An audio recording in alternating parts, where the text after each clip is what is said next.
প্ৰত্যেক মাহত 12,1250 টকা চৰকাৰৰ পৰা লাভ কৰিব। নমস্কাৰ বন্ধুসকল, আপোনালোকলৈ লৈ আহিছোঁ এটা ভাল খবৰ। আজি বহুত দিনৰ পৰা কৈ থকা যিখন নিযুত মইনা আঁচনি, সেই নিযুত মইনা আঁচনিখন ইতিমধ্যে মুকলি কৰা হৈছে। চৰকাৰীভাৱে আমি আজি কেবিনেটত আনুষ্ঠানিক স্বীকৃতি দিওঁ বা আঁচনিখন ৰূপায়ণৰ বাবে আমি সিদ্ধান্ত গ্ৰহণ কৰোঁ। আৰু এই নিযুত মইনা আঁচনিখনত কোনে সুবিধা পাব, কেনেধৰণে পাব, সকলোখিনি আপোনাক ডিটেইলছত এই ভিডিঅ'টোত লৈ আহিছোঁ। এই আঁচনিখনে এক যুগান্তকাৰী পৰিৱৰ্তন আনিব খুজিছে, বিশেষকৈ আমাৰ ছোৱালীসকলৰ ক্ষেত্ৰত। ছোৱালীসকলৰ বাবে এই আঁচনিখন দিয়া হৈছে মুখ্যমন্ত্ৰী নিযুত মইনা আঁচনি। আৰু এই আঁচনিখনত যিখিনি সুবিধা পাব সেইখিনি ছোৱালীসকলে পাব। সকলোখিনি আপোনালোকক ডিটেইলছত বুজাম। তাৰ আগতে জনাই লওঁ, যদি চেনেলটোত নতুন তেতিয়াহ'লে ছাবস্ক্ৰাইব কৰিব,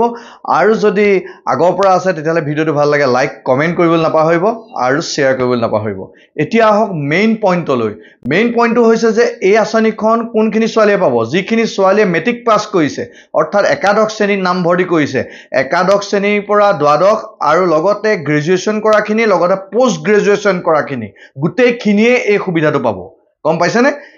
স্কুটি যিখিনিয়ে লাভ কৰিব, সেই স্কুটি লাভ কৰাখিনিয়ে এই আঁচনি পাবনে নাপায়। যিখিনি ছোৱালীক আমি হায়াৰ ছেকেণ্ডেৰী পৰীক্ষাত ভাল ৰিজাল্ট কৰাৰ কাৰণে আমি স্কুটি দিওঁ, তেওঁলোকক আমি নিযুত মইনা আঁচনিত অন্তৰ্ভুক্ত কৰা নাই।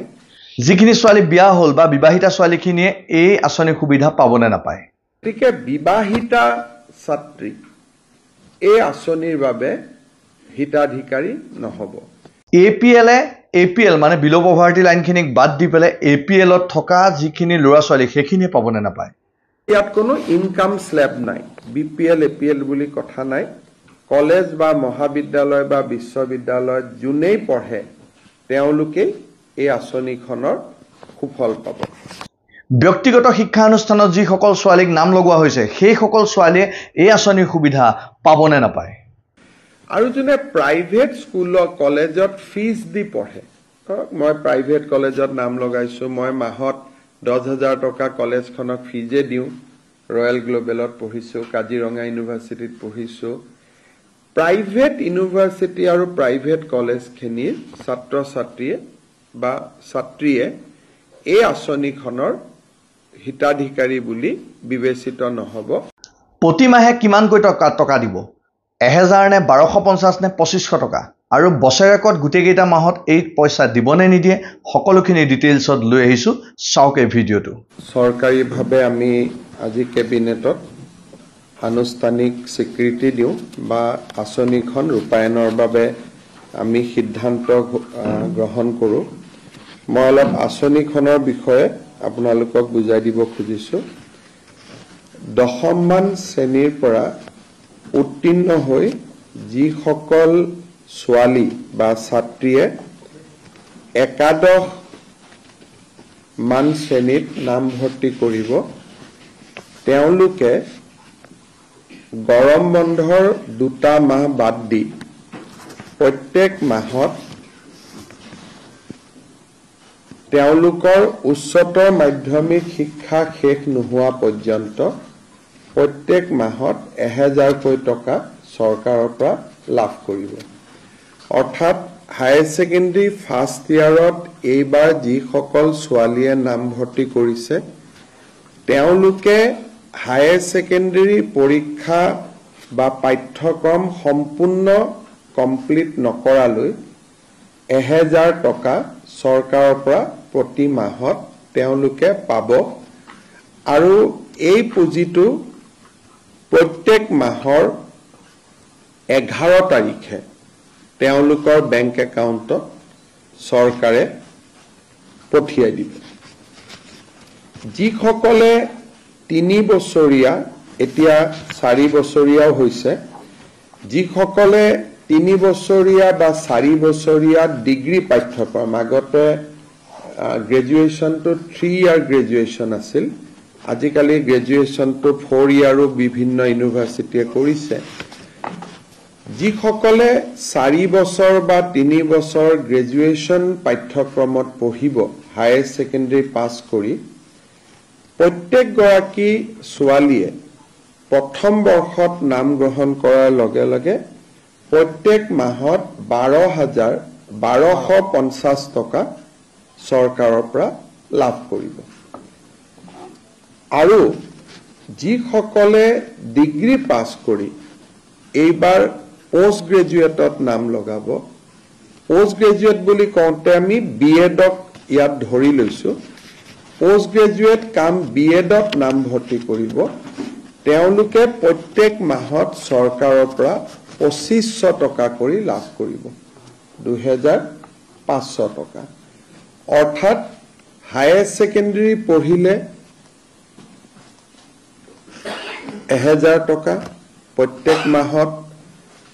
ডিগ্ৰী পঢ়িলে 1250 টকা প্ৰত্যেক মাহত আৰু গ্ৰেজুৱেচন পঢ়িলে গ্ৰেজুৱেচন পাছ কৰি স্নাতকোত্তৰ পোষ্ট গ্ৰেজুৱেচন পঢ়িলে মাহত 2500 টকা লাভ কৰিব ইয়াত কেইটামান শৰ্ত আছে প্ৰথম শৰ্তটো হ'ল যে যিখিনি ছোৱালীক আমি হায়াৰ সেকেন্ডাৰী পৰীক্ষাত ভাল ৰিজাল্ট কৰাৰ কাৰণে আমি স্কুটি দিওঁ তেওঁলোকক আমি নিযুত মইনা আঁচনিত অন্তৰ্ভুক্ত কৰা নাই কাৰণ স্কুটি এখনৰ দাম প্ৰায় 70,000 টকা হৈ গৈ আৰু নিযুত মইনা আঁচনিত তেওঁলোকে আমাৰ বাকি ছোৱালীখিনিয়ে যদি 12,000 আমি 12 যদি 12,500 কৰি 3 বছৰটো দিও 36,000 হয় কিন্তু ছোৱালীয়ে যদি কয় যে নহয় মোক স্কুটি নালাগে মই নিযুত মইনাহে লম তেতিয়ালে নিযুত মইনাও তেওঁ লব পাৰিব অৰ্থাৎ ছোৱালীজনীৰ ওপৰত ডিপেন্ড কৰিব যে মই স্কুটিখন লম নে মই নিযুত মইনা আঁচনিটো লম দুটা আঁচনি আমি একেলগে নিদিও তাৰ পিছত আনটো বিষয় হ'ল যে এই আঁচনিখনৰ পৰা মন্ত্ৰী আৰু বিধায়কৰ ছোৱালীসকল এই আঁচনিৰ হিতাধিকাৰী হ'ব নোৱাৰিব অৰ্থাৎ 126 জন যি বিধানসভাত বিধায়ক আছে তেওঁলোকৰ লৰাটো নহয় ছোৱালী যদি বা সাংসদ যদি তেওঁলোকৰ ছোৱালী যদি আমাৰ কলেজ ইউনিভাৰ্চিটিত পঢ়িছে তেতিয়াহলে তেওঁলোকো এই আঁচনিৰ হিতাধিকাৰী হিচাপে স্বীকৃতি নহব আৰু যোনে প্ৰাইভেট স্কুল কলেজত ফিজ দি পঢ়ে মই প্ৰাইভেট কলেজত নাম লগাইছো মই মাহত 10,000 টকা কলেজখনক ফিজে দিও ৰয়েল গ্লোবেলত পঢ়িছো কাজিৰঙা ইউনিভাৰ্চিটিত পঢ়িছো প্ৰাইভেট ইউনিভাৰ্চিটি আৰু প্ৰাইভেট কলেজখিনিৰ ছাত্ৰ ছাত্ৰীয়ে বা ছাত্ৰীয়ে এই আঁচনিখনৰ হিতাধিকাৰী বুলি বিবেচিত নহব কিন্তু ভেনচাৰ কলেজত যদি কোনোবাই পঢ়ে বা ভেনচাৰ হায়াৰ সেকেন্ডাৰী স্কুলত পঢ়ে ভেনচাৰ জুনিয়ৰ কলেজত পঢ়ে তেওঁলোক এই আঁচনিখনৰ হিতাধিকাৰী হ'ব এই আঁচনিখনৰ হিতাধিকাৰী হ'বৰ বাবে আমি একোখনকৈ প্ৰপত্ৰ পূৰণ কৰিব লাগিব জুলাই মাহত যেহেতু এডমিশনৰ প্ৰসেস চলি আছে সম্পূৰ্ণ পোষ্ট গ্ৰেজুৱেচন কমপ্লিট কৰিবৰ কাৰণে এডমিশন কমপ্লিট কৰিবৰ কাৰণে আগষ্ট মাহ পৰ্যন্ত যাবগৈ কিন্তু আমি জুলাই মাহৰ পৰা এই এডমিশনৰ প্ৰপত্ৰসমূহ আমি বিতৰণ কৰিম একোখন এৱাৰনেছ মিটিং হ'ব আৰু কলেজ আৰু ইউনিভাৰ্চিটিত এৱাৰনেছ মিটিং কৰি বিশেষকৈ নৱাগত আদৰণি সভা আদিত যেহেতু এটো ফৰ নিউ এডমিশন হ'ব গতিকে তেওঁলোকক যাতে আমি এৱাৰনেছ ক্ৰিয়েট কৰিব পাৰো তাৰ কাৰণে একোখন এৱাৰনেছ মিটিং হ'ব এই গুটে আঁচনিটো বাল্য বিবাহৰ বিৰুদ্ধে প্ৰস্তুত কৰা এখন আঁচনি গতিকে বিবাহিতা ছাত্ৰী এই আঁচনিৰ বাবে হিতাধিকাৰী নহব কিন্তু পোষ্ট গ্ৰেজুৱেট পৰ্যায়ত বিবাহিতা ছোৱালীও এই আঁচনিৰ সুবিধা ল'ব পাৰিব কিন্তু হায়াৰ সেকেন্ডাৰী আৰু ডিগ্ৰী পৰ্যায় যেহেতু আমাৰ গুটেই কথাটোৱে হ'ল যে ছোৱালীক যাতে দেউতাক মাকে সোনকালে বিয়া পাতি নিদিয়ে গতিকে যিসকলে বিয়া কৰাব তেওঁলোকে বা বিবাহিতা ছাত্ৰী হ'ব তেওঁলোকে এই আঁচনিখনৰ সুযোগ নাপাব আৰু যদি আপ টু ডিগ্ৰী পঢ়ি থাকোতে মাজতেও বিয়া হৈ যায় তেতিয়ালে ৰিনিউৱেলত তেওঁলোকে এই আঁচনিৰ সুবিধাৰ পৰা বঞ্চিত হ'ব যেতিয়া প্ৰত্যেক বছৰে এবাৰ ৰিনিউৱেল হ'ব আৰু কোনোবা ছোৱালী যদি শিক্ষা আধাতে সামৰি ড্ৰপ আউট হৈ যায় তেতিয়া হলেও এই আঁচনিখনৰ সুবিধা নাপাব শেষত কোনোবা যদি ছোৱালী ৰেগিং ইনডিসিপ্লিন ইৰেগুলাৰ এটেন্ডেন্স এনেকুৱা যদি কলেজৰ অধ্যক্ষই ভাবে যে এই ছোৱালীজনী কলেজত নিয়মীয়াকৈ নাহে ড্ৰপ আউট হয় পৰীক্ষাত তেওঁলোকে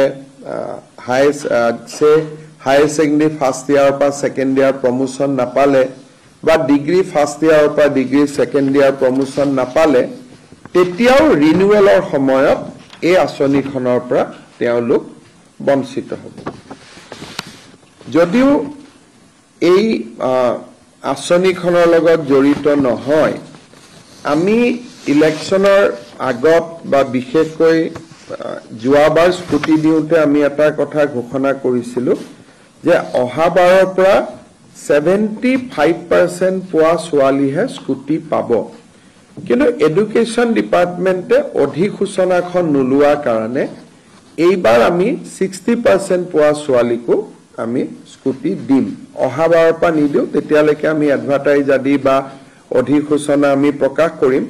কিন্তু MCC model code of conduct থাকাৰ কাৰণে এডুকেশ্যন ডিপাৰ্টমেণ্টে অধিসূচনাখন দিব নোৱাৰিলে সেইকাৰণে বহুতে হয়তো ক'ব পাৰে যে আমাৰ লগততো গভৰ্ণমেণ্ট অৰ্ডাৰ নাই গতিকে মন বেয়া হ'ব পাৰে সেইকাৰণে এইবাৰ আমি আপ টু 75% নকৰি 60% ছোৱালীকো আমি স্কুটি দিম প্ৰায় 50,000 ছোৱালী এইবাৰ স্কুটি পাব গতিকে নিযুত মইনা আঁচনিখনৰ প্ৰথম ধনটো আমি 11 অক্টোবৰত বেংক একাউণ্টত ট্ৰান্সফাৰ কৰিম ইয়াৰ মাজত প্ৰপত্ৰ আদি পূৰণ হ'ব এইবাৰ যিসকল ছোৱালীয়ে প্ৰপত্ৰ পূৰণ কৰি নিযুত মইনা আঁচনি পাব দ্বিতীয় বৰ্ষত আৰু তেওঁলোকে প্ৰপত্ৰ পূৰণ কৰিব নালাগে তেওঁলোকৰ খালি কোনখিনি কোনোবা বিয়া হৈ গ'ল নেকি কলেজত অহা নাই নেকি সেইখিনি আমি কলেজৰ প্ৰিন্সিপালৰ পৰা ৰিপৰ্ট লৈ ল'ম আৰু তাৰ ভিত্তিত আমি কাম কৰিম তেওঁলোকে এবাৰ ফৰ্ম ফিলআপ কৰাৰ পিছত দ্বিতীয়বাৰ ফৰ্ম ফিলআপ কৰিব নালাগে এই ফৰ্মখনত দেউতাক মাকৰো এটা সহি লাগিব গতিকে কোনোবা দেউতাক মাকে যদি ভাবে যে মোৰ আৰ্থিক অৱস্থা ভাল আৰু ছোৱালীজনীক এই আঁচনিটো লৈ পেলাই মই চৰকাৰখনক আৰ্থিক বোজা দিব খোজা নাই কোনোবা ছোৱালী যদি নিজে আঁতৰি আহিব খোজে বা দেউতাক মাকে যদি আঁতৰাই দিব খোজে তেতিয়া তেওঁলোকে ইচ্ছাই পাৰিব আদাৰৱাইজ ইয়াত কোনো ইনকাম স্লেব নাই বিপিএল এপিএল বুলি কথা নাই কলেজ বা মহাবিদ্যালয় বা বিশ্ববিদ্যালয়ত যোনেই পঢ়ে তেওঁলোকে এই আঁচনিখনৰ সুফল পাব এই আঁচনিখনৰ প্ৰপত্ৰ মই আগতে কোৱাৰ দৰে জুলাইৰ 1 তাৰিখৰ পৰা আমি কলেজবিলাকত বিতৰণ আৰম্ভ কৰিম বিশ্ববিদ্যালয়ত বিতৰণ ছেপ্টেম্বৰত হ'ব কাৰণ তেওঁলোকৰ এডমিশ্যন আগষ্টলৈকে চলি থাকিব আৰু প্ৰথম ইনষ্টলমেণ্টটো আমি 11 অক্টোবৰত দিম আৰু তাৰ পৰা তেওঁলোকে নিয়মীয়াকৈ পাই থাকিব জুন আৰু জুলাই মাহত তেওঁলোকে এই আঁচনিটো নাপাব কাৰণ জুন আৰু জুলাইত ম্যাক্সিমাম এডুকেশ্যনেল ইনষ্টিটিউট বন্ধ থাকে আৰু আমি আঁচনিখন 10 মাহৰ বাবে আমি দিম এটা বছৰত সেইকাৰণে প্ৰত্যেক বছৰত জুন আৰু জুলাই মাহত এইটো ডিবিটি নহয় আন মাহকেইটাত এই আঁচনিটোৰ ডিবিটি হৈ থাকিব এই আঁচনিখনৰ কাৰণে এই বছৰ চৰকাৰে 300 কোটি টকা খৰচ কৰিব আৰু যেতিয়া 4 বছৰ ডিগ্ৰী কোৰ্ছলৈকে কাৰণ এই বছৰ প্ৰথম বৰ্ষৰ ষ্টুডেণ্টখিনিয়ে পাব লাহে লাহে দ্বিতীয় তৃতীয় চতুৰ্থ ইয়াৰলৈকে পাব টোটেল 10 লাখ ছোৱালীক এই আঁচনিখন আমি সুবিধা দিম তাৰমানে এই আঁচনিখন আমি হিচাপ কৰি চাইছো 5 বছৰ এই আঁচনিখন চলিব আৰু শেষৰ বছৰলৈকে যেতিয়া আমি হিচাপ কৰিম শেষ বছৰটোত এই আঁচনিৰ পৰিমাণ বা আউটগো 1500 কোটি টকা হ'ব এই বছৰ 300 কোটি হ'ব অহা বছৰ 600 কোটি হ'ব তাৰ পিছৰ বছৰ অকল ডিগ্ৰীত থাৰ্ড ইয়াৰ থাকে হায়াৰ সেকেন্ডাৰী নাথাকে পোষ্ট গ্ৰেজুৱেটত থাৰ্ড ইয়াৰ নাথাকে গতিকে থাৰ্ড ইয়াৰত 300 নাবাঢ়ে 300 600 প্ৰথম দুবছৰত বাঢ়িব থাৰ্ড ইয়াৰত 150-200 কোটি টকাকৈ বাঢ়িব কিন্তু এই আঁচনিখনে জিআৰ গ্ৰছ এডমিশন ৰেশিওটো এনৰোলমেন্ট ৰেশিওটো বহুত বঢ়াই দিব বিশেষকৈ কলেজত অহা যোৱাৰ পইচাৰ অসুবিধা হোৱাৰ কাৰণে বহুত দুখীয়া মানুহে নিজৰ ল'ৰা ছোৱালীক কলেজত বিশেষকৈ ছোৱালীক কলেজত নপঠায় গতিকে আজি এই আঁচনিখনে এই বছৰটোত আমি এটা ইন্টাৰনেল যেটো হিচাপ কৰিছিলো এই বছৰটোত প্ৰায় 2 লাখ ল'ৰা ছোৱালীক সামৰি ল'ব কিন্তু গোইং এহেড যেনেকে অলপ আগতে ৰনোজ পেগু ডাঙৰীয়াই কেবিনেটত এটা ডেটা দিছিলে যে স্কুটি ফাৰ্ষ্ট ডিভিজন কৰা ছোৱালীয়ে পাই কাৰণে এইবাৰ 40,000 ছোৱালীয়ে হায়াৰ সেকেন্ডাৰীত ফাৰ্ষ্ট ডিভিজন পাইছে কিন্তু লৰাই ফাৰ্ষ্ট ডিভিজন পাইছে 11-12,000 তাৰমানে ছোৱালীৰ ফাৰ্ষ্ট ডিভিজনৰ সংখ্যাটো স্কুটিখনৰ কাৰণে বহুত বাঢ়ি গৈ আছে মই ভাবো যে নিযুত মইনা আঁচনিখনেও ছোৱালীৰ মাজত গ্ৰছ এনৰোলমেন্ট ৰেশিও অভাৱনীয়ভাৱে অহা কেইবছৰ মানত বৃদ্ধি কৰিব আৰু আমাৰ উদ্দেশ্যটো হ'ল যে বাল্য বিবাহ বা ড্ৰপ আউটৰ বিৰুদ্ধে যুঁজিবৰ কাৰণে 5 বছৰ আমি যদি ছোৱালীসকল কলেজ বা স্কুলত লৈ আহিব পাৰো তাৰ পিছতই অটোমোডত চলি থাকিব বা স্বয়ংক্ৰিয়ভাৱে কাৰণ বায়েক গৰাকী যদি স্কুলত গৈছে ভনীয়েক গৰাকীও পিছত স্কুলত যাব সেইকাৰণে এই আঁচনিখন 5 ইয়াৰ্ছৰ কাৰণে এই ধৰণে থাকিব ভৱিষ্যতে 5 বছৰ পিছত আঁচনিখনৰ সফলতা বিফলতাৰ ওপৰত নিৰ্ভৰ কৰি তাক ৰিফাইনো কৰিব পৰা যাব মডিফাই কৰিব পৰা যাব কিন্তু আজি কেবিনেটে ইয়াক 5 বছৰৰ কাৰণে এই আঁচনিখন অনুমোদন কৰিছে আপোনালোকৰ যদি কিবা প্ৰশ্ন আছে আপোনালোকে সুধিব পাৰে মিস্টাৰ চিফ মিনিষ্টাৰ এটা কথা জানিব খুজিছিলো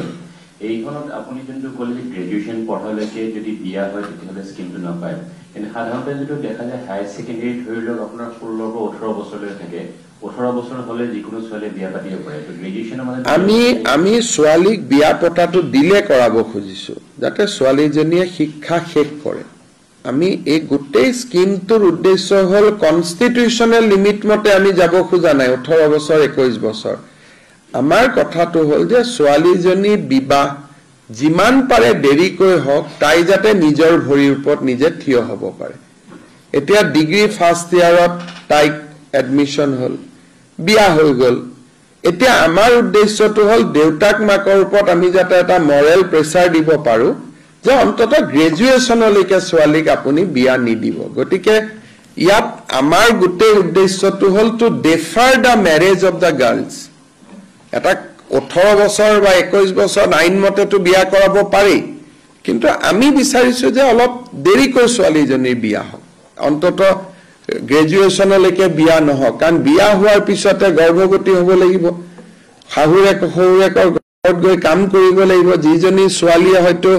APSC SCS ৰ কাৰণে প্ৰিপেয়াৰ কৰিছিলে ছোৱালীজনী আধাতে প্ৰিপাৰেচন শেষ কৰিব লাগিব সেইকাৰণে this is a disincentive against early marriage কিন্তু গ্ৰেজুৱেচনৰ পিছত আৰু পোষ্ট গ্ৰেজুৱেচনত হেতু আমি ৰাখিব খোজা নাই কাৰণ বহুত ছোৱালী এনেকুৱা হ'ব যে গ্ৰেজুৱেচন হল বিয়া বাৰু হল 3 বছৰ পিছত আকৌ এডমিশন লয় বা বহুত এডমিশন নাপায় পোষ্ট গ্ৰেজুৱেচনৰ সিট কম সেইকাৰণে পিজিৰ ক্ষেত্ৰত বিয়া হলেও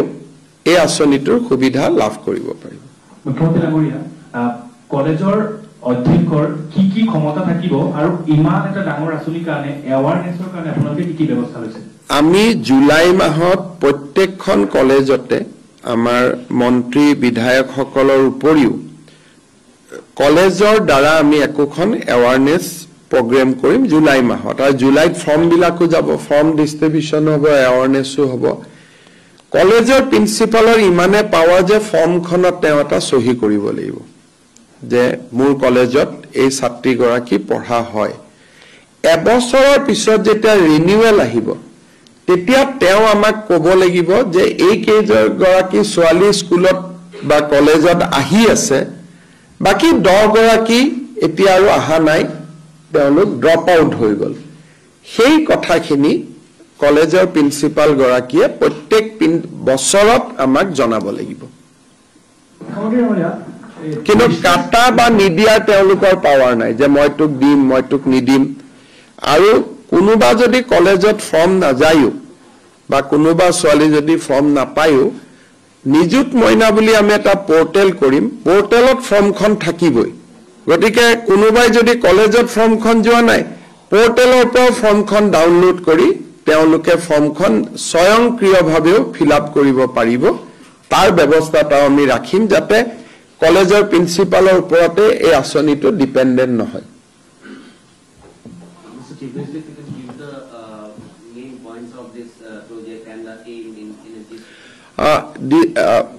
Assam government has announced today a unique scheme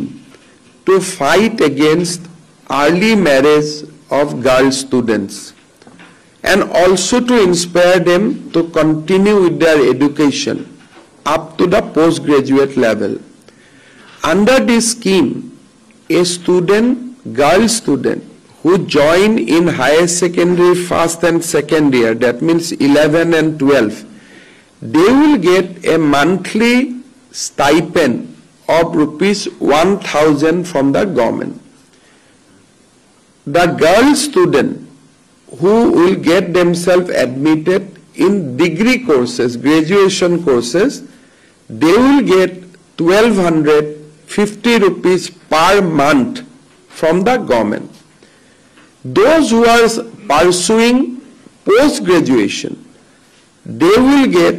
rupees 2,500 from the state government every month. Through this scheme, we want to prevent child marriage in Assam and we want to take the responsibility of girls' education on the shoulder of the government. Basically, this amount when a student should receive every month and we have fixed the date on 11, every month on 11 this money will be transferred. The burden on the guardian or parents will be reduced to a large extent and they will be able to send their daughters in spite of economic hardship to the college and university. So this is a unique scheme conceived by the state government. We used to give scooty to the girl student who secured first division. We have seen increasing trend of getting first division for the girl student. I think this scheme will also will increase gross enrollment ratio among the girls in higher education. So that is our aim. Today Cabinet has approved this scheme and we have calculated that every year this scheme will require a outflow of somewhere around rupees 300 to 350 crore. But going ahead, because every year one classes will be added. Today we are starting with class 11. Next year 11 students will go to 12 and new batch of 11 will come in. So the total outlay will be in due course of time around 1,500 crores per annum.